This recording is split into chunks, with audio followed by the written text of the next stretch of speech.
Hi, I'm Sunline Pro Jeremy Lawyer, and I want to talk to you today about springtime strategies on a lake that's really near and dear to my heart, and a lake that I've had a ton of success on growing up, and that's Table Rock. You know, it's one of the greatest lakes in the Midwest. It's launched a lot of guys' careers, even myself. It's helped me hone my abilities all over traveling the U.S. with the Bass Pro Tour, and a lot of it started right there at Table Rock Lake. You know, and I think the reason for that is the fact that there's all three species in the lake. You know, largemouth, smallmouth, and spotted bass. You can run up the river, fish for largemouth in dirty water.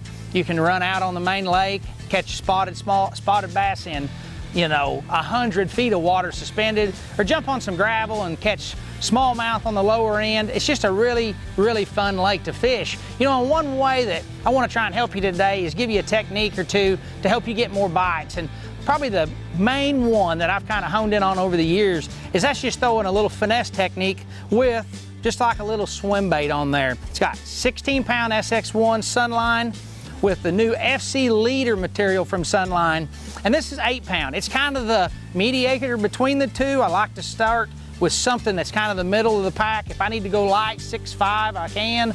I even make it 7. If I want to go a little heavier and I can get away with it, I'm going to without hampering the bait. Jump up there to like that FC Leader in the 10-pound. But you know, this is something that you can throw all over in all kinds of conditions, but sometimes the weather will kind of get the best of you. Maybe it gets cloudy, maybe the fish get a little bit more aggressive and they're actually feeding so hard that they can't actually see your little swim bait, or the wind gets to blowing so hard, it gets to raining.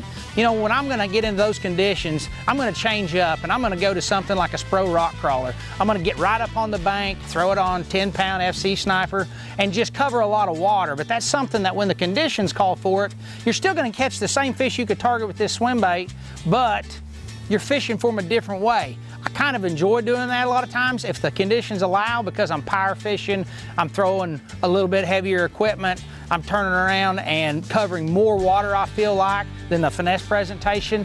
And then some days you just get those conditions where it's just a little bit too clean and a little bit too slick, and the fish will come up and follow the bait.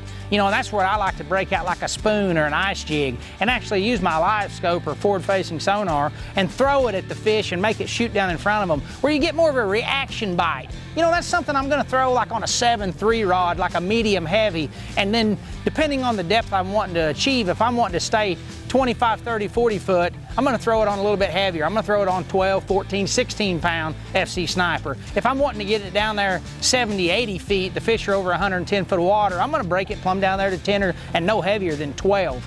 But you know, it's just a really good 1, 2, 3 way to kind of adjust throughout your conditions and be able to catch all kinds of bass in different setups, but on the same lake. And Table Rock's one of the few places that I know that you can do that. And then in the end, the best thing I can tell you is that no matter which technique you're doing, you're gonna have to pay really close attention to your line. Take the time, make sure your knots are good, make sure you got the right line on there. You know, I trust Sunline. I believe it's the best out there, and I believe it gets you more fish in the boat on any given day. So get you some and give it a shot.